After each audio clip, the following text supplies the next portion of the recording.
ফরজ গোসলের উত্তম পদ্ধতি কি? সফরে বের হলে সফর পরিমাণ দূরত্ব অতিক্রম করলে কসর পড়তে হবে নাকি বাসা থেকে বের হওয়ার পর থেকেই কসর করা যাবে? জুমার দিনে কাউকে জুম্মা মুবারক জানিয়ে শুভেচ্ছা জানানো জায়েজ আছে কি না? আমাদের মা বোনেরা বেশিরভাগই বসে বসে নামাজ আদায় করেন, তাদের কি নামাজ হবে? কোনো মুসলিম ব্যক্তি মারা গেলে আলহামদুলিল্লাহ বলা নিয়ে শরীয়তের বিধান কি? নাসরিন আক্তার লিখেছেন, মহিলারা কি পুরুষ উস্তাদের কাছে আরবি শিক্ষা নিতে পারবে? কোনো শিক্ষা দিয়ে কি হাদিয়া নেওয়া জায়েজ আছে? ফাহমিদা ইউসা ইয়াডি থেকে আপনি লিখেছেন, আমার সন্তান সবসময় অসুস্থ থাকে, মা হিসেবে সন্তানের সুস্থতার জন্য কি কি আমল করতে পারি? বোন ফাহমিদা, আল্লাহ তাআলা আপনার সন্তানকে পরিপূর্ণ সেবা দান করুন, আমরা দোয়া করি। মা হিসেবে সন্তানের সুস্থতার জন্য আপনি তো সাধারণভাবে দোয়া করবেন, দোয়া কবুলের যে সময়গুলো আছে সেগুলোতে আলাদা করে দোয়া করবেন। মা বাবার দোয়া সন্তানের জন্য অনেক বেশি উপকারী। এর বাইরে তার রোগ নির্ণয়ের জন্য ট্রিটমেন্ট করা অথবা রোকিয়ার ব্যবস্থা করা, সেটা আপনি করবেন ইনশাআল্লাহ। পাশাপাশি জমজমের পানি পান করাতে পারেন যদি সুযোগ থাকে। সকালে হাজোয়া খেজুর খাওয়ানোর চেষ্টা করতে পারেন খালি পেটে, এটিও শেফা হিসাবে কাজ করে। কালোজিরা, মধু, এগুলো শেফার কাজ করে হাদিস থেকে সুস্পষ্টভাবে এবং বিশুদ্ধভাবে প্রমাণিত। সো এগুলো আপনি তাকে নিয়মিত করাতে পারেন এবং সেই সাথে আল্লাহ তাআলা আপনাকে এবং সন্তানকে যেন সবর এর তৌফিক দান করেন, সেটা আমরা করছি। শরীফুল ইসলাম শরীফ আপনি লিখেছেন, ফরজ গোসলের উত্তম পদ্ধতি কি? ফরজ গোসলের উত্তম পদ্ধতি, সুন্নাহসম্মত পদ্ধতি, সেটাই উত্তম পদ্ধতি। আর সুন্নাহসম্মত পদ্ধতি হলো যে শরীরের কোনো জায়গায় অথবা কাপড়ে নাপাক লাগলে প্রথমে সেই জায়গাটাকে আলতো করে ধুয়ে ফেলতে হবে, পরিষ্কার করে ফেলতে হবে। এরপর শরীর এবং কাপড়ের উভয় জায়গার নাপাক জায়গাটাকে ধুয়ে ফেলার পর আপনি 2 হাতের কবজি 3 বার ধুয়ে কুলি করে নাকে পানি দিয়ে মুখ ধুয়ে 3 বার ঠিক উজু করার মতো করে মুখ হাত ধুয়ে মাথা মাসে করে উজু করবেন। শুধুমাত্র উজুর যে পাও ধোয়ার কাজটা বাকি রেখে এবার আপনি গোসল করে ফেলবেন। গোসল করে আপনি ওয়াশরুম থেকে বের হয়ে আসার সময় পাও টাকনো পর্যন্ত ধুয়ে বের হয়ে যাবেন। তাহলে সেক্ষেত্রে এটি হলো সুন্নাহসম্মত গোসল, অর্থাৎ উজু এবং গোসল একসাথে হয়ে গেল এই নিয়মে। আর এই নিয়মের ব্যত্যয় করে যদি আপনি ফরজ গোসল করেন তাহলে সেক্ষেত্রে গোসল হয়ে যাবে, কিন্তু সুন্নাহসম্মত না হওয়ার কারণে কারণে আপনি আলাদা সওয়াব পাবেন না, সুন্নাহ আদায় করার সওয়াব পাবেন না। আর ফরজ গোসলের ক্ষেত্রে মনে রাখতে হবে যে 3 বার কুলি করা এবং গড়গড়া করে কুলি করা, যদি রোজাদার না হন। রোজাদার হলে সেক্ষেত্রে গড়গড়া করবেন না, রোজাদার না হলে গড়গড়া করে কুলি করবেন এবং নাকে পানি দিবেন, যতটুকু সম্ভব নাকে পানি দিয়ে নাক ঝাড়বেন। তো এই কাজগুলো করে আপনি গোসল সম্পন্ন করবেন। বিলকিস বানু লিখেছেন, চলতি হিসাবে ব্যাংকে টাকা রাখা হলে তা অনিচ্ছা সত্ত্বেও কিছু অতিরিক্ত টাকা মূল টাকার সাথে যোগ হয়ে যায়, করণীয় কি? অতিরিক্ত যে টাকাটা যুক্ত হয় আপনার সুদী ব্যাংকে, সেই টাকা আপনি সওয়াবের নিয়ত করা ছাড়া কোনো গরিব মানুষদেরকে দান করে দিবেন। আর সাধারণত চেষ্টা করবেন ইসলামী ব্যাংকিং এর সাথে যুক্ত থাকার। ইসলামী ব্যাংকিং এর সাথে যুক্ত থেকেও যে অতিরিক্ত টাকা পান সেটাও নিজে ভোগ না করাটাই হলো নিরাপদ। সেটা কোনো গরিব মানুষকে সওয়াবের নিয়ত করা ছাড়া দান করে দিবেন, ইনশাআল্লাহ আপনি দায়মুক্ত হবেন। নূর মোহাম্মদ আপনি লিখেছেন, সফরে বের হলে সফর পরিমাণ দূরত্ব অতিক্রম করলে কসর পড়তে হবে নাকি বাসা থেকে বের হওয়ার পর থেকেই কসর করা যাবে?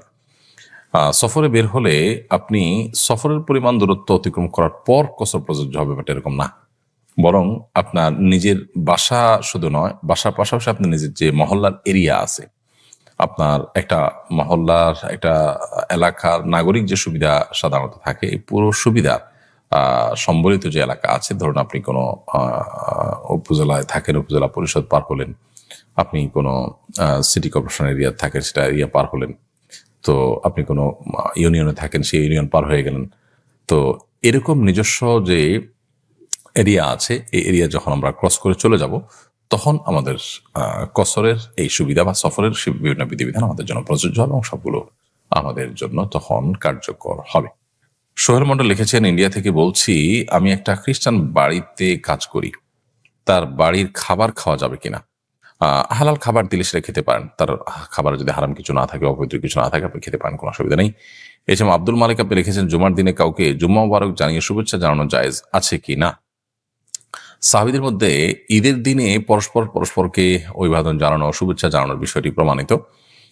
জুমার দিনে আলাদা করে কোনো শুভেচ্ছা বিনিময় বা অভিবাদন জানানো পরস্পরকে, এরকম কোনো বিষয় প্রমাণিত নয়। বিধায় জুমার দিনকে ঈদের যদিও হাদিসে এটাকে একরকম ঈদের দিন বলা হয়েছে, কিন্তু এটাকে আপনার ঈদের দিনের মতো শুভেচ্ছা বিনিময় সহ ঈদের অন্যান্য সুন্নাহগুলো এখানে ইমপ্লিমেন্ট করা, সেটা অবশ্যই সুন্নাহ সম্মত নয়। তাহলে জুমা মুবারক জানিয়ে শুভেচ্ছা করা এটা সুন্নাহ সম্মত নয়। তানজিনা মাহমুদ আপনি লিখেছেন, কোনো মুসলিম ব্যক্তি মারা গেলে আলহামদুলিল্লাহ বলা নিয়ে শরীয়তের বিধান কি? যদি লোকটি অনেক বেশি পাপিষ্ট হয়, তার কারণে মানুষ ক্ষতিগ্রস্ত হয়, তার মৃত্যুতে অনেক মানুষের মুক্তি মিলে, তাহলে সেক্ষেত্রে মানুষ ইন্না লিল্লাহ বলল। সরি আলহামদুলিল্লাহ বললো, সেটা বলা অযৌক্তিক নয় বা নাজায়েজ নয়। আব্দুল গাফফার লিখেছেন, শুধু শুক্রবার রোজা রাখা যাবে কিনা? শুধু শুক্রবার রোজা রাখা হাদিসের আলোকে নিষেধ এবং মাকরুহ। যদি কেউ শুধু শুক্রবারকে শুক্রবার হিসাবে রোজা রাখে, এটা অনুচিত কাজ। তবে আইয়ামে 20 চাঁদের 13, 14, 15 মধ্যে শুক্রবার পড়ে গেছে, বা আপনার শাওয়ালের 6 রোজার অংশ হিসাবে শুক্রবার আপনার রাখতে সুবিধা, সেটা কারণ আপনি রেখেছেন, এরকম কোনো কারণ শুক্রবার রোজা রাখলে সেটা তো জায়েজ আছে, কোনো অসুবিধা নেই। গালিব আহমেদ লস্কর লিখেছেন, আমাদের মা বোনেরা বেশিরভাগই বসে বসে নামাজ আদায় করেন, তাদের কি নামাজ হবে? মা বোনরা কতটা বসে বসে নামাজ আদায় করেন আমি জানি না, তবে অনেক পুরুষদেরকে দেখি যে আমরা চেয়ারে বসে তারা নামাজ আদায় করেন। একান্ত আপনার সেরকম শরিয়াত আপনার এলাও করতে পারে সে পরিমাণ মাজুর হওয়া ছাড়াও, তো মা বোন হোক আর পুরুষ হোক, যে কেউ হোক, সুস্থ সবল থাকা অবস্থায়ও তিনি যদি বসে বসে ফরজ নামাজ আদায় করেন, তার নামাজ হবে না। আর যদি নফল নামাজ পড়েন বসে বসে, তাহলে নামাজ হয়ে যাবে, সওয়াব কম হবে। আর যদি অসুস্থতার কারণে বসে পড়েন, তাহলে সেক্ষেত্রে সওয়াব কম হবে না, নামাজও হয়ে যাবে ইনশাআল্লাহ তাআলা। ফাতিমা জান্নাত লিখেছেন, মুসিবতের একটা দোয়া আছে, দোয়াটি হলো আল্লাহুম্মা জুরনি ফি মুসিবাতি ওয়াখলুফনি খায়রাম মিনহা। আপনার ওয়াজে শুনেছি জুরনি, কিন্তু মাঝে মাঝে কিছু ভিডিওতে দেখি আজিরনি লেখা থাকে। এখন আমার প্রশ্ন হলো, এখানে জুরনি হবে নাকি আজরনি হবে? দেখুন, আল্লাহুম্মা জুরনি জীবনের উপর পেশ, এভাবেই মূলত এই দোয়াটি রয়েছে। তবে আজরিনী পড়লেও সেটার অর্থ ফিট হয় এবং সেটা বিশুদ্ধ। আল্লাহুম্মা আজুরনি, এটাই আপনার অধিকতর অর্থবহ। রাকিবুল ইসলাম আপনি লিখেছেন, ইন্ডিয়া থেকে বলছি, আমাদের মসজিদে নামাজ এত তাড়াতাড়ি হয় যে পুরো তাসবিহ পড়ার সময় পাই না, এর ক্ষেত্রে করণীয় কি? আপনার মসজিদে নামাজে যদি খুব বেশি তাড়াহুড়ো করা হয় এবং পুরো তাসবিহ পড়ার সময় না পান, তাহলে সেক্ষেত্রে ইমামের অনুকরণের জন্য আপনি চেষ্টা করবেন তাসবিহ না পড়ে হলে ইমাম অনুকরণ করা। আর যদি মনে হয় যে না, আমি আর সামান্য একটু বাকি আছে, বলে ফেলতে পারি, তাহলে বলে ফেলে তারপর ইমাম অনুকরণ করবেন, তাতে অসুবিধা নেই। আর ইমাম সাহেবকে নামাজের আগে পরে বোঝানোর চেষ্টা করবেন, কাউন্সিলিং করার চেষ্টা করবেন, যেন তিনি মানুষকে তাসবিহ পাঠের সময় সুযোগ দেন এবং তিনি যেন সালাত ধীরে ধীরে পড়েন, তাড়াহুড়া না করেন, এটি তাকে বোঝাতে হবে। মনিরুল হক মল্লিক আপনি লিখেছেন, আমি ভারত থেকে বলছি, পড়াশোনার ক্ষেত্রে সব থেকে ফলপ্রসূ আমলের ব্যাপারে বলবেন। পড়াশোনা ভালো হওয়ার জন্য সবচেয়ে বেশি গুরুত্বের সাথে আমাদের যেটি করা দরকার, তা হলো পড়াশোনা মনোযোগ দিয়ে করা দরকার, সিরিয়াসনেস সাথে করা দরকার। আমরা যখন মনোযোগের সাথে পড়াশোনা করবো, ইনশাআল্লাহ তাআলা সাহায্য করবেন। সেই সাথে আল্লাহ তাআলার কাছে দোয়া করব, বিসমিল্লাহ বলে পড়াশোনা শুরু করব, ভুলে গেলে দরুদ পড়বো, সুন্নাহ সম্মত লাইফস্টাইল মেনটেন করবো, গভীর রাত পর্যন্ত পড়ে সকাল না ঘুমিয়ে এবং রাতে তাড়াতাড়ি শুয়ে ভোরে উঠে পড়াশোনা করবো। ইনশাআল্লাহ বিদিনিল্লাহ বিষয়গুলো আমাদের পড়াশোনার জীবনীতে বরকত এনে দিবে, আল্লাহ যদি চান। নাসরিন আক্তার লিখেছেন, মহিলারা কি পুরুষ উস্তাদের কাছে আরবি শিক্ষা নিতে পারবে? কোরআন শিক্ষা দিয়ে কি হাদিয়া নেওয়া জায়েজ আছে?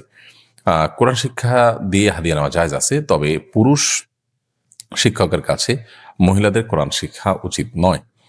মহিলাদের কাছে শিখবেন, একটু কষ্ট হলে সে ব্যবস্থাই করবেন, তা না হলে এটি ফিতনার দ্বারা যেমন উন্মোচিত হবে, এটি নাজায়েজের সম্ভাবনা অনেক জোরালো। যদি এমন হয় যে না, সেরকম ফিতনার কোনো আশঙ্কা নাই, অনেক বৃদ্ধ মানুষ বা আপনার মহিলা অনেক বৃদ্ধা, কিংবা আপনার মহিলার কোনো ব্যবস্থা নাই, মহিলা শিক্ষিকার কোনো ব্যবস্থা নাই, তাহলে সেক্ষেত্রে বহু শর্ত সাপেক্ষে সেটি জায়েজ হতে পারে, কিন্তু সাধারণত এটি জায়েজ হবে না, কারণ বিকল্প পথ সচরাচর থাকে। একটু কষ্ট হলেও আমরা বিকল্প পথ খুঁজে বের করতে পারি।